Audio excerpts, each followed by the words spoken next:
One thing which clearly separates endurance sports athletes of all kinds to other people is the fact that on occasion we can look at one of these, a simple foil sachet, and see it as almost a lifesaver.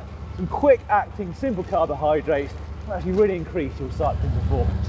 Yeah, Dan, I can think of many occasions over the years in races when I've not been feeling too good, when a teammate rides alongside, reaches into their back pocket and hands me a gel with a kindly look in their eye, knowing full well that in some way it'll be, I don't know, go on the way to relieving my rather sad, depressed state.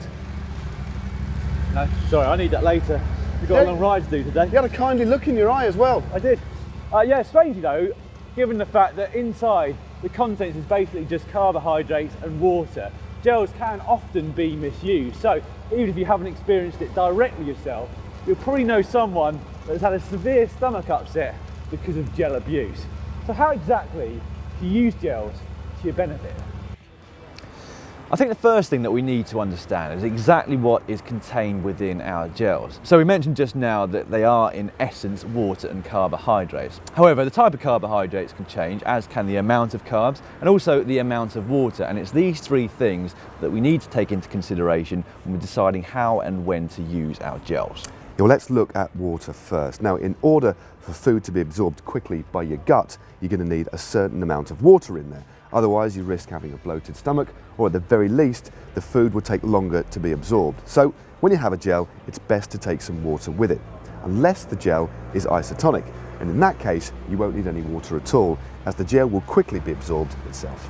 Yeah, you also need to look at exactly how many carbohydrates are contained in each gel sachet. So your body can only really absorb about 60 grams of carbs per hour. So if there's 30 grams in each of your gels, then 2 per hour is going to work for you if that is your only source of energy. If it's 60 grams, 1 per hour will be fine. But if you are using an energy drink which also contains carbohydrates, you need to factor that in as well. More carbs certainly aren't better though, as you may find that that concentration of carbs brings on the dreaded stomach cramps or makes you feel sick, and that's something you'll only find out through experimenting and experience, and I've found out a few times to my detriment. Well, likewise, doubling the amount of gels that you take when you're feeling low on carbs could make you feel the same. Yeah, so I guess the simplest thing and way to think about it is like some kind of conveyor belt, one which is transporting carbohydrate molecules into your bloodstream. If you overload that conveyor belt, there's going to be a backlog, and that backlog is going to be situated in your stomach. I think you've got a bit of a backlog actually going on there by the looks of it.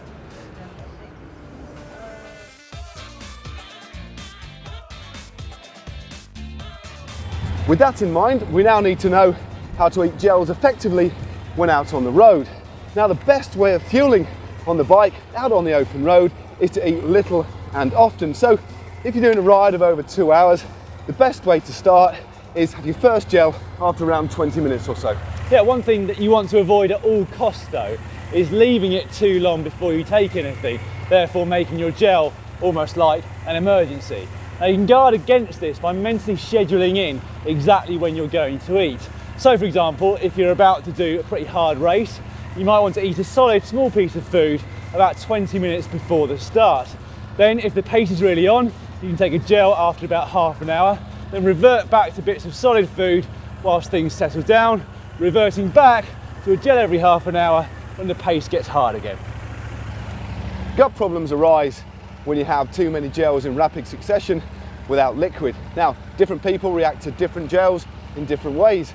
Some people are doubled up after just a couple, while others slip down very easily indeed. Now, we are actually partnered by Science in Sport, but I feel I can vouch for them because I've used their products, well, for much of my racing career. Another thing that you should take into consideration is the fact that when you are exercising very hard, your body will be doing everything it possibly can to transport blood to the places it's most needed, so things like your brain and your legs. And what that means is that your gut can get a bit short-changed. That can really slow down your digestion or mean it's pretty much non-existent, and that's another great reason to front load your fueling strategy in a race or a ride. Ready? Now let's go back to our conveyor belt analogy, which says that as your body gets more fatigued, the conveyor belt slows down and it becomes increasingly easier to overload it.